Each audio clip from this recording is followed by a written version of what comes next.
Hello guys and welcome back to the channel. Hope you're doing very well.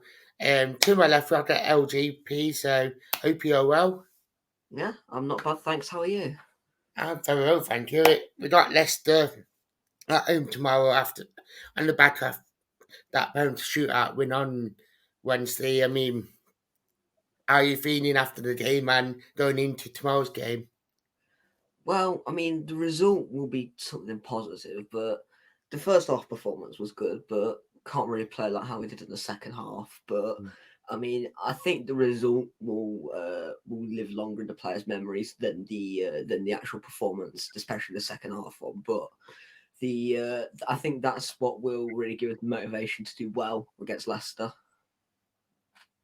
Yeah, definitely.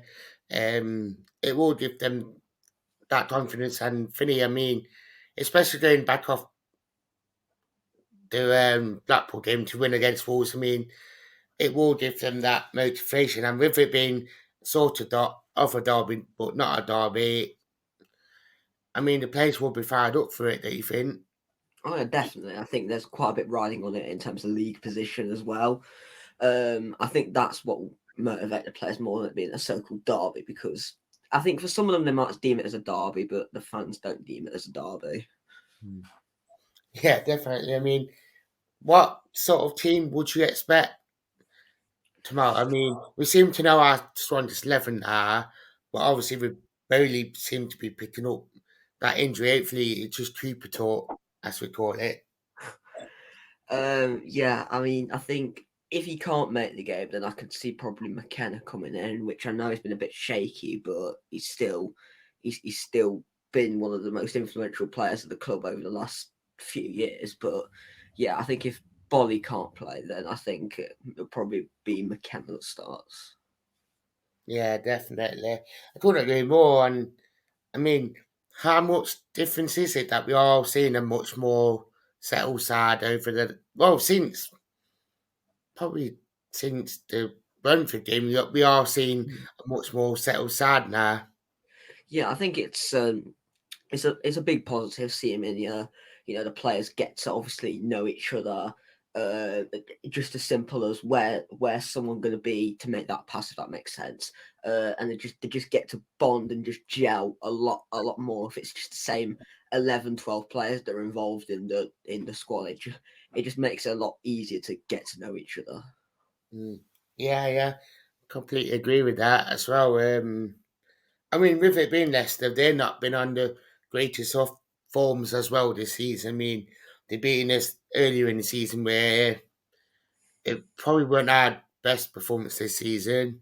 I mean, tomorrow's game it'd be a lot more. We'd be favourites to win it because of current form and the improvements that you think. Yeah, I think I say their season's brilliant. It started poorly, then they ironically beat us. Then they went on a decent run of form, and now they've had a little bit of a blip recently. But I think you're right in the sense that we may well be favourites because we had a good upturn in form in the league, and it's at the City Ground, and we're quite well known in the Premier League for having quite a good record at the City Ground. Yeah, definitely. What do you think Scarpa would become really good? He's shown glimpses of his quality this last couple of games, and the more game time we get, do you think he will become more influential in this team?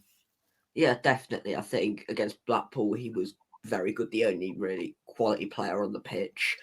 He definitely showed glimpses in his other games as well. I think it's going to take him a few games to get better than him because coming from Brazil over to the Premier League, it's a substantial step up. But I think he'll be a very similar player. I think similar mold to Gibbs White. And I think we might not see it instantaneously because, as I said, it's quite a big step up from Brazil to England. But he will definitely become an influential player and an influential player in our survival as well. Yeah, yeah, couldn't agree more. With regarding like the transfers, I know that with Danilo seemed to be set to become a force player. Um, could you see us making any more signings?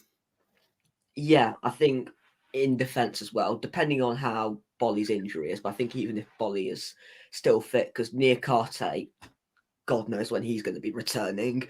We need another centre half, similar mould to him. I know we're linked with some centre halves as well, but I think probably another backup striker as well.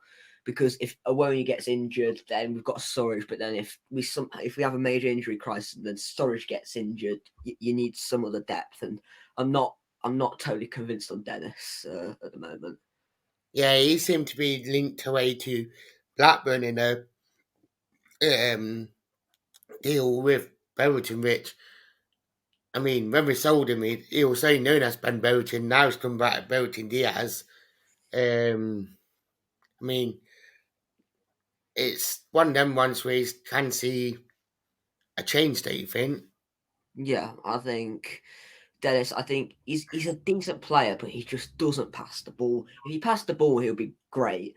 But he just not every good player suits every club, and I just don't think he fully suits us. Like against Blackpool, it was really his chance to show that he can make a statement into the starting 11. Other than the shot that hit the woodwork, he didn't really do much else. He's just too greedy. He's too desperate to impress, and you don't want one of those players because they end up just hogging the ball and just slowing attacks down and stuff. So, yeah, I could see something like that potential swap deal happening. Yeah, definitely. You got some sort of score prediction for tomorrow? Oh yes, I do. I think we're gonna win 2-0. Because apparently I know a Leicester fan and apparently their two of their best players aren't fit to play. So that's given me a bit of confidence with 2-0 to Forest. Yeah, into Madison that meant to be injured from that. Yeah, I think Madison and Dewsbury Hall, I'm pretty sure. Yeah, I sort of read something about what they call it. I sort of gathered Madison was injured. Yeah, Uh, I couldn't remember the other one top of my head. it's Dewsbury Hall, I'm pretty sure. Yeah. Yeah. Which is good news. I mean they have got Vardy and Barnes, but Vardy seems to have gone over the hill now, and Barnes is very hit and miss. Do you think? Yeah, I think he can be hit and miss. He's got that moment of quality in him, but it's again like if you can't really rely on one player, you need like three or four. But he's got that moment of quality, so we have to be aware of him. We can't really give him much space on the edge of the box or just inside the box like we did in October. But I think we can definitely keep him quiet. Mm. Yeah, definitely. They would say about your socials and YouTube channel. Yeah, so my YouTube channel is LJP. I talk a lot about Forest really. So if you want to check me out, feel free. It's just LJP and Twitter. It's LJPYT underscore. Again, I just chat a bunch of waffle about Forest really. If you want to check me out, go for it. He doesn't talk a load of waffle about Forest on Twitter or on YouTube. But yeah, LJP's YouTube channel will be in the title, so do go and check him out. I'd like to say thank you for coming on as well. Thanks for having me. It's all right, been a pleasure. Do hit the subscribe button, guys, and up the Forest.